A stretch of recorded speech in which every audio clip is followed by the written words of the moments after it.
you keep all of your rights and you make the final decision. So I don't know if you guys have heard of substitute decision-making before, but with substitute decision-making, somebody is making the choice or decision for you. In supported decision-making, you are making the choice for you, okay? The other neat thing about supported decision-making agreements is that they can be created at any time. If you decide that you want to change it, you can do that at any time. Or if you decide you don't want one anymore, you can cancel it at any time. And you can also have somebody help you with it. If you're having, like, say you have a problem with a word, well, what I want is complete understanding English, because there's a lot of people who don't communicate very well with really complicated words. So I prefer something more simple. Yeah, and so we did try to make the forms that you'll see today in a language that is more understandable, but there are times that, you know, what one person understands might not be what somebody else understands. And so it is definitely helpful to have people work with you to help fill out these forms. And so kind of as Catherine said, how is it created? By conversations. So talking to people that you trust and talking to people that know you well.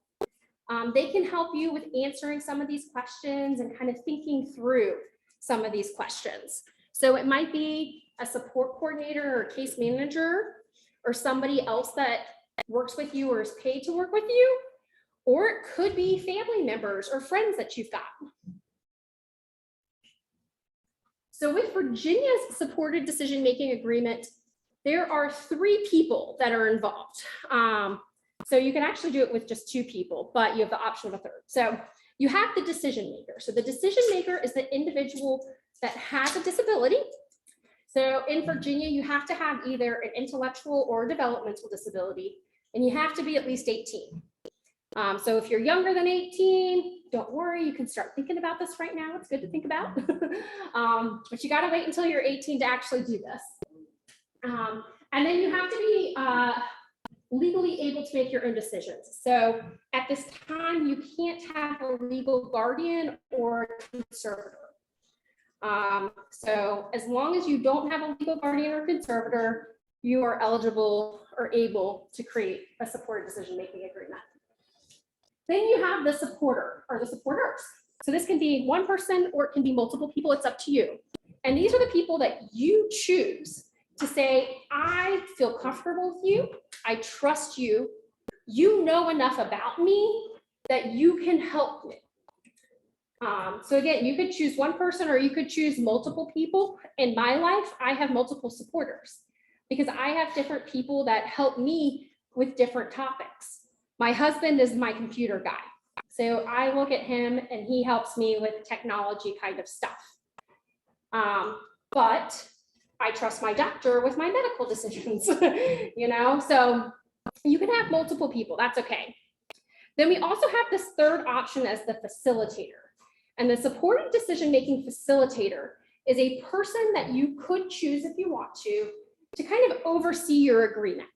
So they're going to be checking in, making sure that your other supporters are doing what they say they're going to do and what they agree to, and providing you with a little bit more support. If you want support with scheduling meetings with your supporters, they can really help you with that too. Again, though, the facilitator is optional. You don't have to have that if you don't want to. It could be one of your supporters that you ask to do that, or it could be somebody completely different. And this might make more sense once we look at the agreement itself. I just wanted to give you some background information. Oops, we have got somebody in. Okay. So real quick before we get to the documents, I just want to run through what you guys have in your packet and what you're going to be seeing on screen. So the supported decision-making agreement itself, I know it looks big, but I will tell you that it is version 1.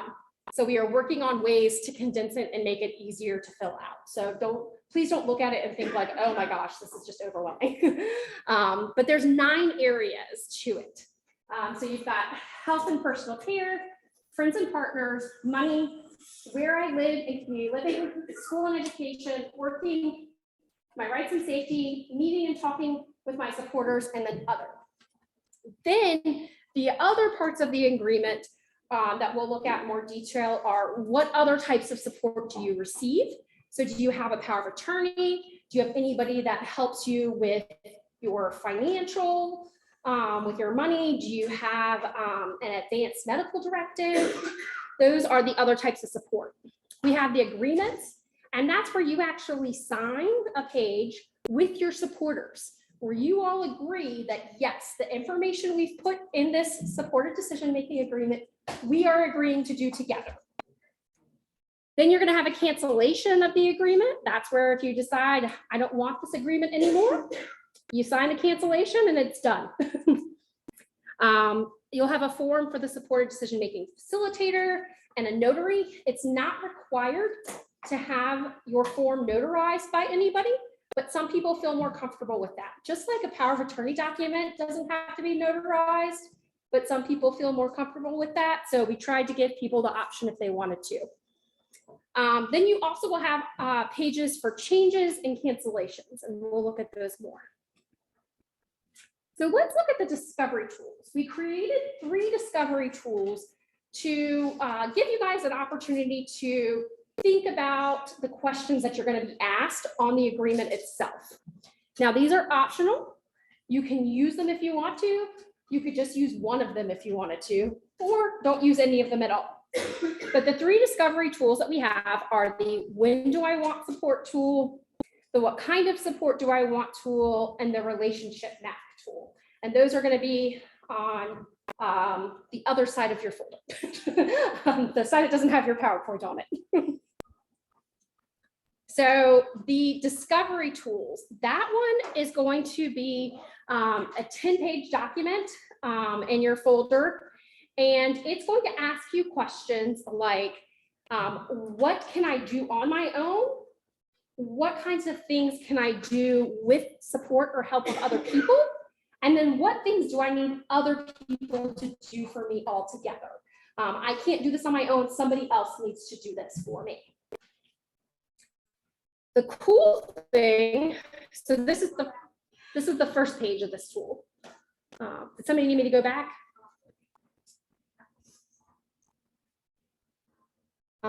So then I will tell you the neat thing about this tool. You good for me to go forward? Yeah. All right. Yeah. Is that it will go line by line with the agreement. So here's one of the pages of your tool. Here's one of the pages of your supported decision-making agreement.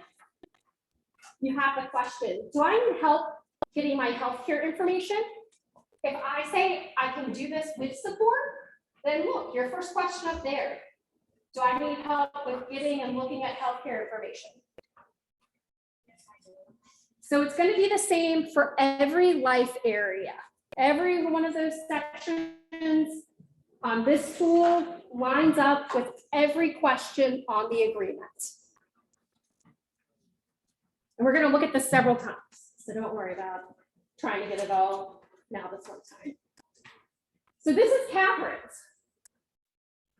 Catherine and I went through this together, and we went through and I asked every single question. We talked about it. What does that question mean? We talked about some different specifics, or what does get my healthcare information look like? Well, I would say that either I could do it or somebody could help me get my healthcare because I don't know coverage I have. So I would have to ask my mom or a counselor or a doctor or the insurance company or somebody who can tell me or tell my family member what kind of insurance I have or Medicare or whatever. Or now, when you've needed to get forms from your doctor, you could do that on your own. yes. Mm-hmm. So sometimes it could be both. And you would just need to say, which one do I feel more comfortable with? Do I want somebody to really help me with that? If so, then just go on ahead and select that. Okay. So we've got friends and partners. Now for friends and partners, Catherine can do all of this on her own. She doesn't need any support, and we'll see what that looks like on her agreement. But I've got one now. We've got where do I live in community living and school and education. Catherine, can you tell me why that's crossed out? Because I went to high school for 7 years. That was my college and my high school. So I did more exams and more tests than most people would. I did not want to go to mainstream, but my mom pushed me and said, the only way you can get a diploma is mainstream. So I mainstreamed for 7 years and I got a diploma like everybody else. And I had a big party and everybody was in an uproar when I went down that aisle. So that was a lot of fun. Yeah. And so when Catherine and I were doing this, we talked about it and said, well, that's awesome. Do you want to go to school for anything else? No. You know, you graduate. There we go. So we just skipped this section. I went through all the questions just to make sure there wasn't anything that we weren't thinking about, but you were pretty adamant to no on all of it. So we just ended up crossing out that section. Because that's the other thing. You don't have to answer all of the questions. You know, a life area might not be important to you, or it might not be something that you need any help with. Skip that section. That is okay. So there's more of the school. Then we've got working. And they were the same thing. There were a couple questions in working that Catherine said, well, it doesn't really apply to me anymore. I'm out of school. I don't need transitional services. So we just X those out. Again, and you can do what? What did we talk about on how to fill this out? You can check, or you can X mark the spot when it comes to like these questions. And if you're not too sure about the questions, you can actually question mark and go, And we did that. Yes, we did a couple of times. Yep. Yep. And we thought about it, and I think it was 2 weeks later we came back and we talked about Yeah, those we questions did. again and said, okay, now that we've thought about it some more, how are you feeling? What do you think? You know, how would we answer this question now? So we've got some more working. We've got my rights and safety. We have the meeting and talking with my supporter section, and then we've got other choices or activities. So while we tried to think about as much as we could for what we have going on in our lives as adults, we know that we didn't cover everything because everybody is very unique and individual. So we did leave the space for people to be able to write in things that we missed, or a way for you to make it more personalized and more of your own. So you'll see there's the blank section on this one, and on the agreement, there's going to be some more blank sections where you can fill in. Can you give examples of some of those you've seen? Some of them. So for instance, I know Catherine and I talked about when she goes to her doctor's appointments, having somebody actually go into the appointment with her. She does want that, and you'll see it on the agreement. She wants that, but only certain people. Also talking to her doctors. Catherine said she only wants people talking to her doctors if she's present. And only certain people can do that as well.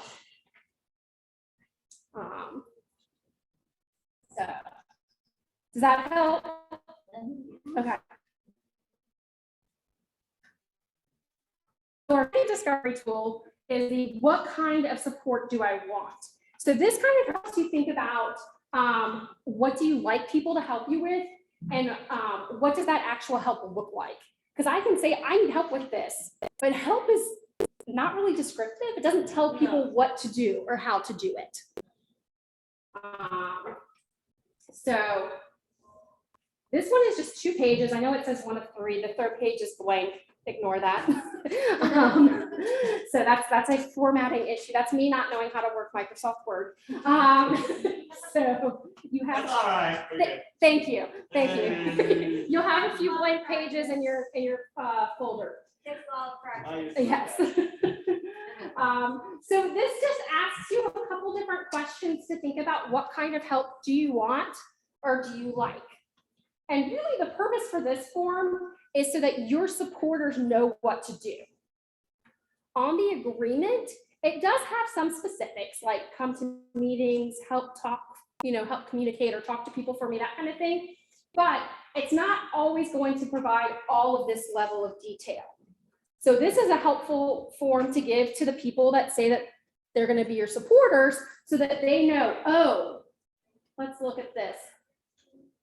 All right, so Catherine just wants me to explain forms to her, but she wants to write and fill them out on her own. So see, we didn't even use a check. We did more detail there, and that's okay. It's your form. You fill it out how you want to.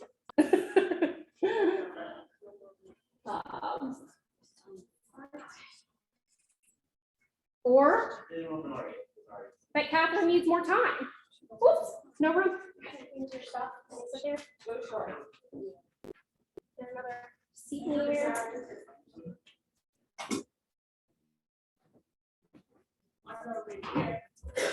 Thank you. So this isn't necessarily going to be, line for line on the agreement like the other tool was.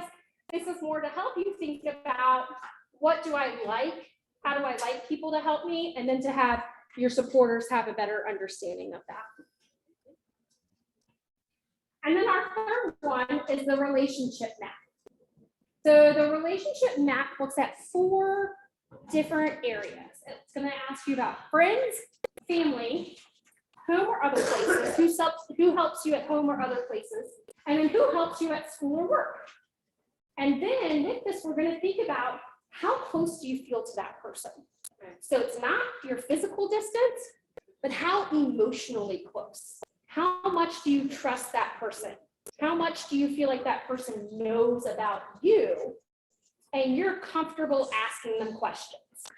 And we're going to look at Catherine's examples. So this is a blank relationship map. So your name is going to go here in the center and at the top because it's yours. And then you've got these different circles. And so the closer you write somebody's name to your circle in the center, that's the closer or the more comfortable you feel with them, the closer that you are emotionally connected, the more comfortable and trusting you are of that person. And the further out you go, it might be somebody that you say is a friend, but this isn't the person I'm going to go to if I really have a hard question and I need help. And we'll see what happens. So for family, really close, Catherine gave us these names. And then a little bit further out, she gave us some more family. And all the way out, which, I mean, that's your choice. Who's headed? She's my cat. Yeah. She is a black cat with yellow eyes, and she's perfect. So you can think about that. Who do you get support from, emotional support from? It might not actually be a person, and that's okay. She's a diva like her mom. It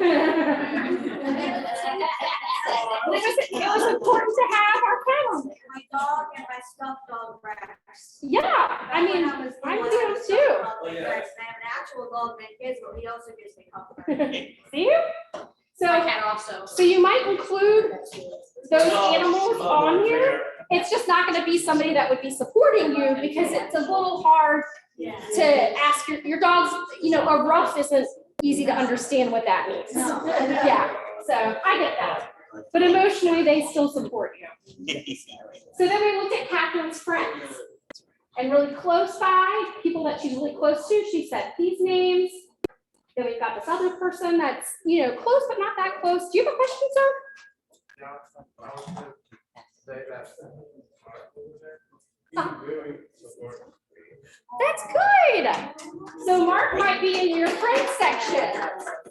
Yeah. But see, you're already thinking about it. I know you've got a third friend that's a little bit further out. Yes, ma'am. Chrissy and I are friends together. Yes. Good. I thought that there's a lot of you guys that have got some good friendships that you've made through here. So that's awesome. So then we looked at Catherine's who supports me at home or other places. So this can be people that are paid to support you, or it could be people that aren't paid to support you. It's totally up to you as to who you feel like helps you. So we've got Sue and BJ that are really close. We don't have anybody in this middle section, but we do have a couple people in the further out section. So they support Catherine, but Catherine wouldn't say that they are super close to me. Like she's, you know, they work with her, but you're not going to go to them for personal questions Oh, and no, things no, like that. no. Yeah. Yeah.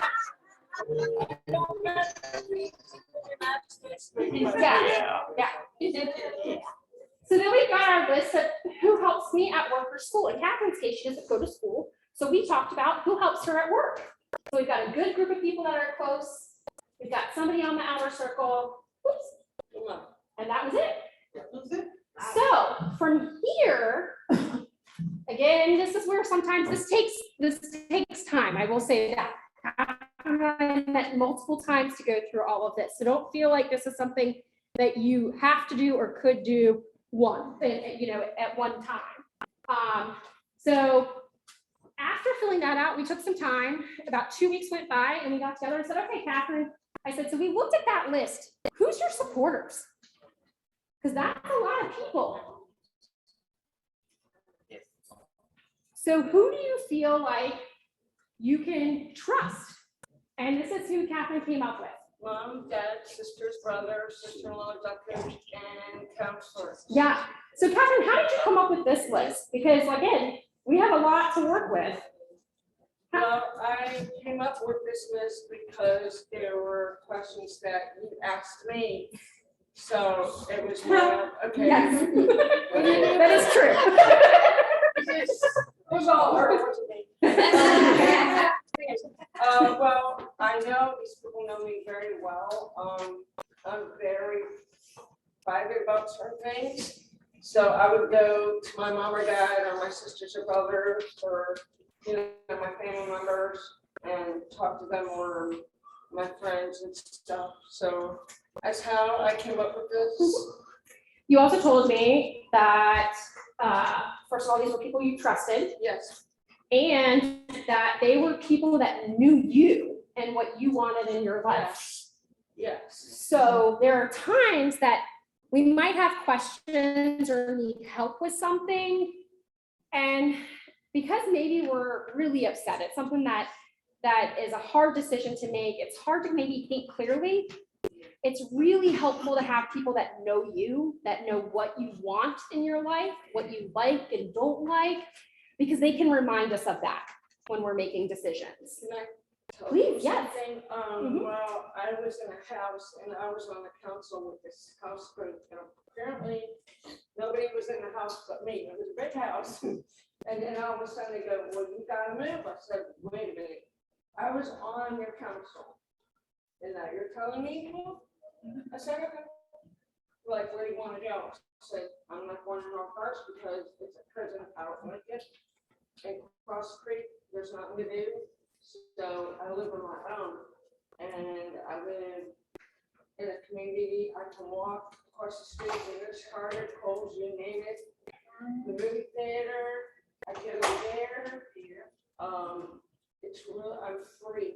I feel like I'm free. I feel like you are free. I can be somebody and I can be independent for myself. And did you ask anybody when you were making those decisions to help talk about some of those? Well, my mom and dad were there. So Yeah. it was more of, okay. But I freaked out, of course, I freaked out. Which that's a big decision. So yeah. I freaked out, but after all, I got used to it. And, Yeah. I got friends who were there and everything. Yeah. So, That's important. That's right. When you select your supporters, it's important to make sure that they are people that you trust. The other important factor is that they have to agree to be a supporter. So we can't just go putting anybody as our supporters. We have to have a conversation with them and they have to agree to be the supporter. That's part of that agreements page we'll look at. Yeah, you need to ask them.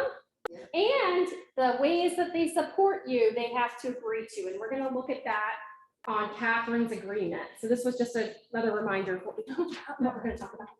So this is the first page of the supported decision-making agreement. So I'm trying to highlight the key parts. So up there goes your name because it's your agreement. Yep. And you are saying that my supporters do not make decisions for me. I can make decisions on my own. You are also saying that we know I can make changes to this at any time. So then your name is going to go here, the name of the decision maker. And how do you like to be contacted? So Catherine prefers for people to call her on her cell phone, and we've blacked out her number. So you have to ask her personally. If you want to get Catherine's digits, you need to come up to her and ask her. But it might be where you prefer email address or text messages or whatever. Make sure it's clear so people know how to contact you. Your supporters know. That's the biggest thing. This is how your supporters know. I wanted to say something. Yes, I please. think we should have one of those prima buffers, you know, I don't know how to explain it, but you know, like one of those, like wands or something, you go up there, you can't reach it, but then it's like, okay, you can point to the, Like this? so, no, like a stick. Oh, a stick. Okay. Oh, like a Yeah, stick. yeah. I have one so I right. should have. Yeah. That's a good point. Next time. Next time. Then you've got your initial effective date. So that is the date, the first date that you create your agreement. You might do some changes, and there's another place that we'll talk about those changing dates. Then the next section on our first page is what other supports do I have? So in addition to my supported decision-making agreement, I have these other kinds of supports. Do you have a power of attorney, an advanced medical directive? For Catherine, this is financial fiduciary. That is a really big term that I don't, but it is. So you might have a representative payee, for instance. So that's somebody that oversees your Social Security benefits, but you might also have a power of attorney that helps with your other kinds of money. So we were trying to capture all of that, and it comes out a little legally. Like legalese. So anybody, how about this? Anybody that helps you with your money goes under this category. Yeah. Do you have a HIPAA release or an educational release form? Those are two documents that are in your folder. And we'll talk about those. Or other. So other is, do I get help with making decisions formally? Do I have some kind of paperwork that says that this person is helping me? Or do I have some kind of paperwork that says how I like to get help or support from somebody? And I want other people to know about it. If so, select other and type in what it is. So what was this, Catherine? That one. It is health support passport. Your health passport. What's that? It's passport for, you know, like living really healthy. You know, What was the training that you did for that? Do you remember what it's called? it was called.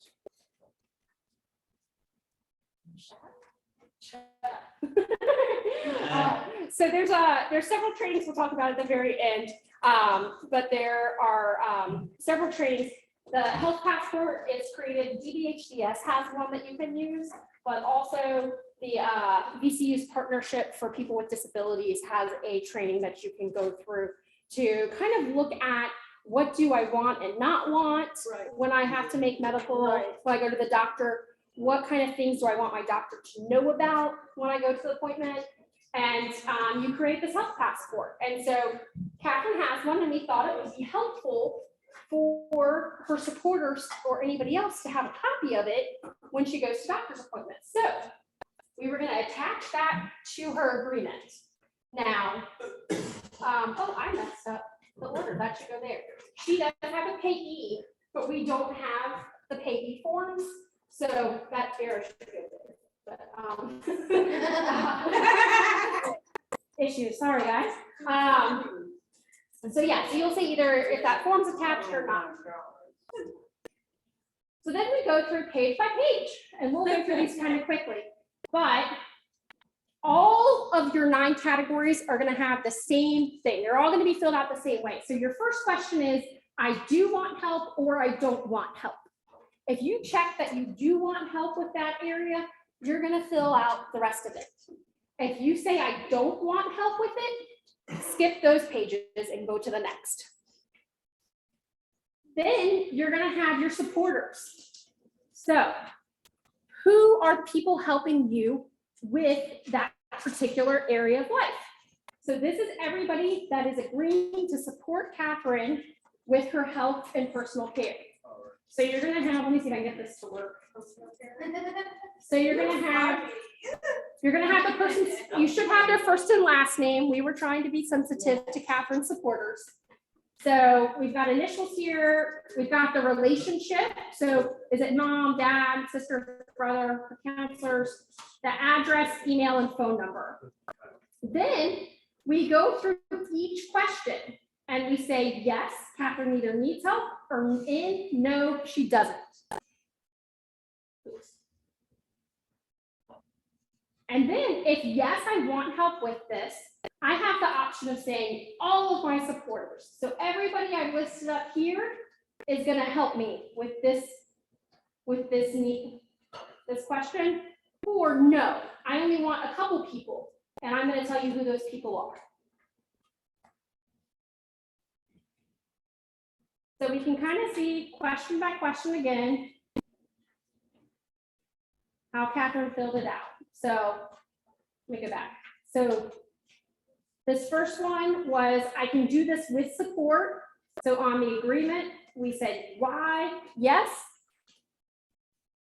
because she needs support or help with it.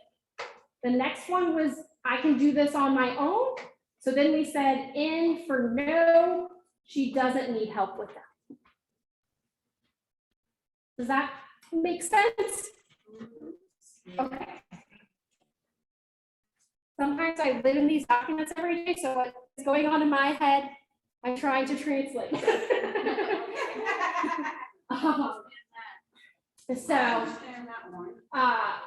So the other two sections that you're gonna have for every life area that you go through are these two optionals. So you have the option of, what are the other things that my supporters can do? And what are the things that they cannot do? So Catherine said, when it comes to this, I want other people to attend appointments and go into the room with me, but I only want to do that. So even though my mom, my dad, my sisters, and my brother are my supporters, they can't go into doctor's appointments with me, or I don't want them to, at least. And even though Sue's in that doctor's appointment with me, I don't want Sue to talk to my doctors without me there. Yes, ma'am. Yes, ma'am.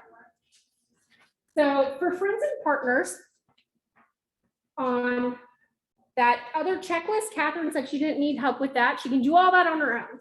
So we said, no, I do not want help with this area. And we left that blank. We could move on. You can cross it out if you want to. You can write NA, whatever you want, but you don't have to fill it out because you've already said, no, I don't want help with that. So money, we did the same thing. We answered.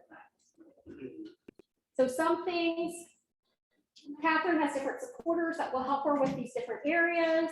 Can I ask a question on the money part? Sure. In the beginning, you had said that they can't have a conservatorship in order to be able to do this. So if we don't have a conservatorship, could there be a situation and they're able to sign their own financially, but my daughter could sign her own financial documents, am I opening her up for being able to be taken advantage of? Because she can legally sign that document even if she doesn't understand. Because if somebody's trying to abuse it, they're not going to use this document, right? Yeah. So there is risk involved with this, and I'm not gonna say that there is not. But I will say there's risk in everything. So even if somebody has a conservator, they could still be taken advantage of financially, because does the bank know that they have a conservator? Or, you know what I mean? So somebody else could, just like having a legal guardian doesn't prevent somebody from being abused or exploited. So a lot of that's where that education comes in. Now, the piece with the conservator, the reason that we say if you have a legal guardian or a conservator, you can't do a supported decision-making agreement is because at this time, people have to have full legal competency or capacity.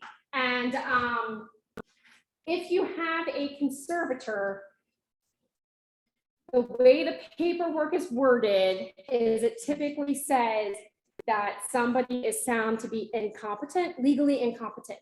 It might not, depending on where you are, it might not say just in financial, it might just say legally incompetent and leave it as that. And that's where we are trying to process how to better address that. Because supported decision-making agreements have been shown to be a tool that can be used for people to gain skills to then restore their rights. But that is a process we will have to work with through the state. So that is something that we are looking at. This is just kind of phase one of that process. Yeah. Mm-hmm. What are the, what was that thing, like the faculties? What were you just saying? The capacity. Capacity. Mm-hmm. What are that? What is that?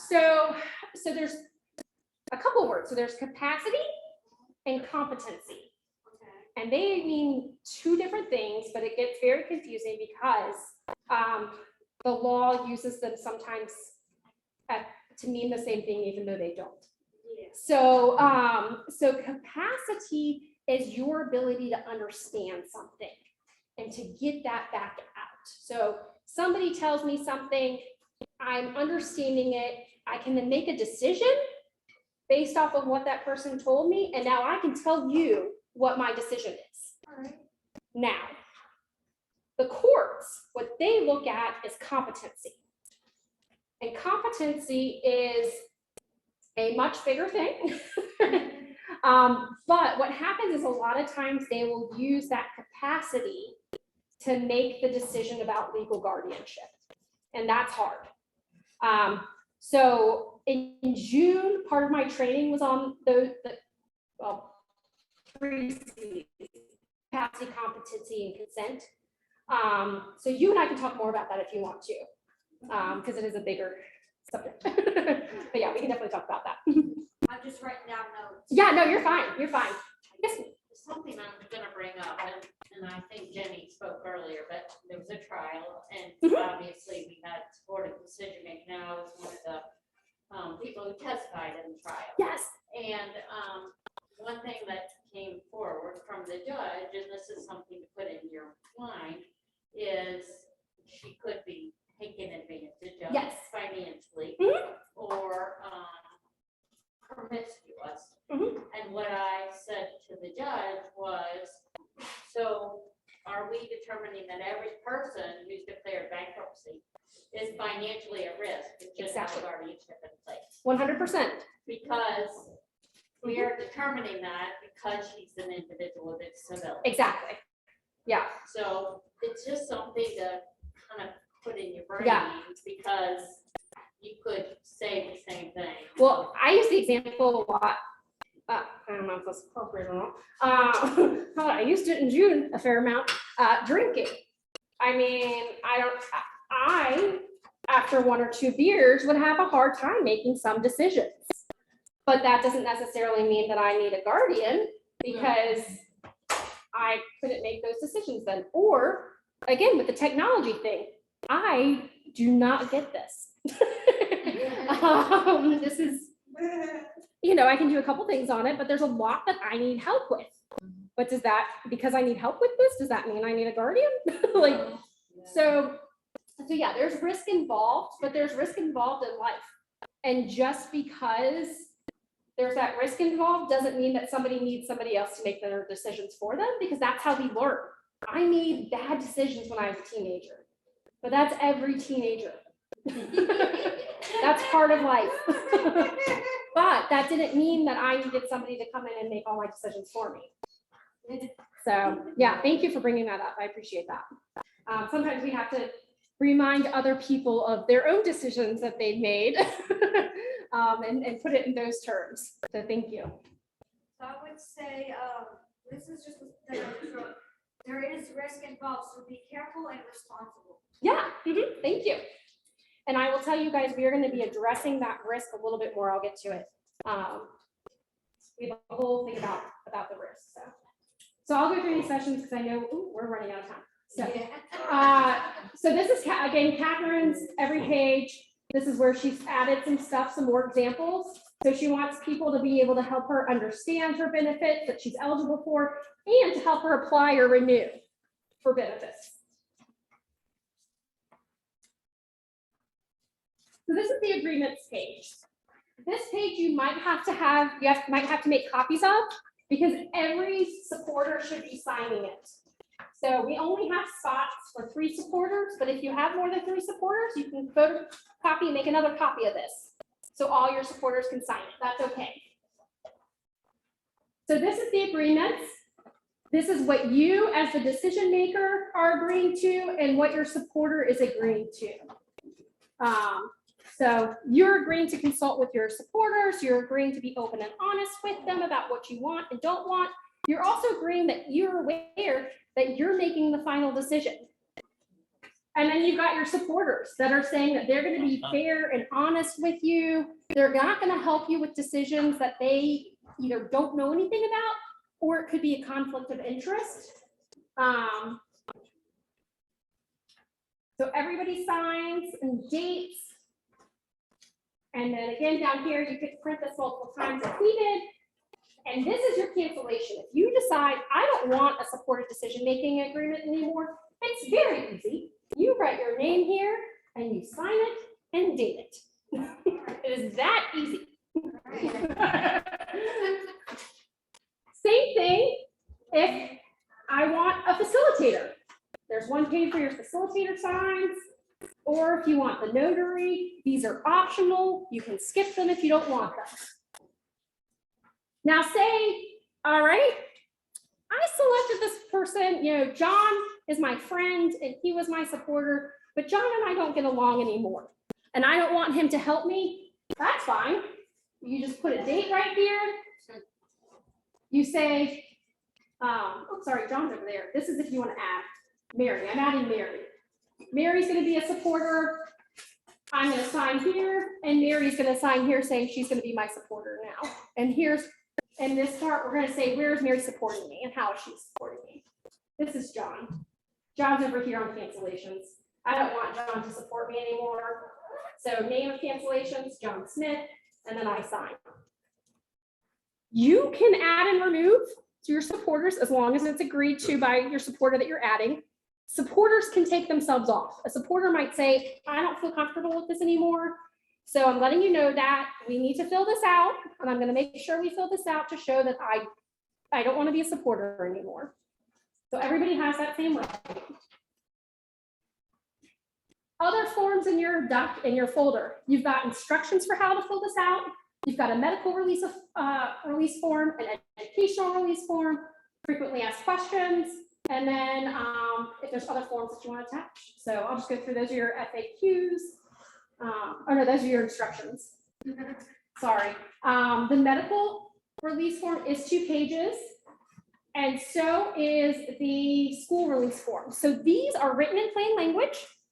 The thing to know with the medical one, your doctor still might ask you to fill out their own forms, but this you can fill out and either give it to them because you technically have the right to do that. If they don't have one in plain language, you have the right to use one that is written in a form that you understand, or you can use this to help you fill out their forms. The school form, this does not give your rights away. So somebody might talk to you at school about a transfer of rights.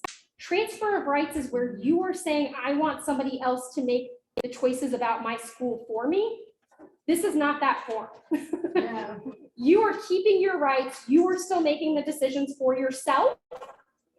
This is just, I might want somebody to see my paperwork. I might want somebody to come to my IEP meeting. Frequently asked questions.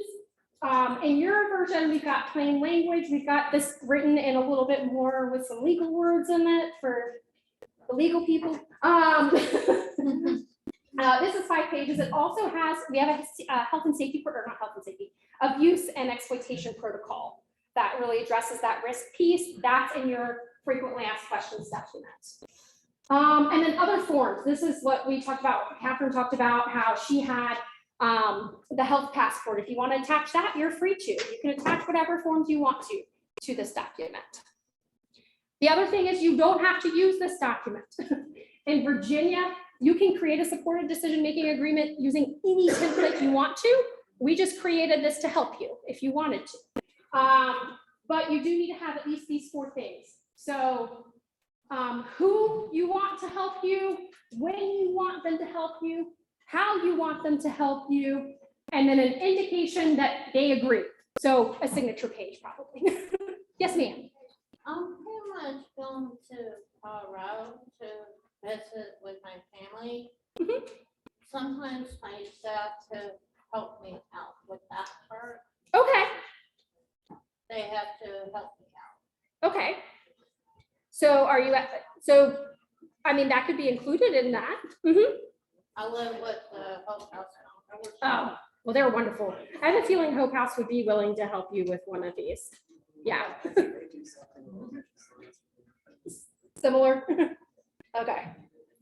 So my last plug for you guys, and then I will really open up for questions, and I'm so sorry that we're open, or that we're over, is throughout the rest of August, I am doing the Tour de Virginia to go along with Tour de France right now. You're cycling people. That's it? Is that it? So we will be going, I will be doing 1 day in every region throughout August, where I will be doing 5 sessions in that day. So in the morning, it's a 2-hour session that will look at a little bit of a review of what supportive decision-making is, then really, really detailed on abuse, exploitation, neglect, undue influence, how to address it, how to identify it, how to avoid it, what people's roles are with that. We will also talk about the protocol that we created for that. And then we will be doing something in the second hour similar to this, where you'll actually go through and create, you'll go through the tools and try to fill them out yourself, and see how it then goes into filling out an agreement. So it's not going to be really your actual agreement, but it will give you some idea of how you might fill one out if you wanted to do one. So in the morning, it's a 2-hour session with that. In the afternoon, that is broken up into 2 sessions. So 1 hour is just the abuse and exploitation, and 1 hour is the agreement. And in the evening, I do the same thing. 1 hour is abuse and exploitation, and 1 hour is the agreement. We're going to do them in person, but you also have the option to join through Zoom. How about you can so- come to the place where people who work at the parents' street, they are trying to get work out. So that's why I'm trying to give you options as far as daytime and evening. Yeah. Mhm. So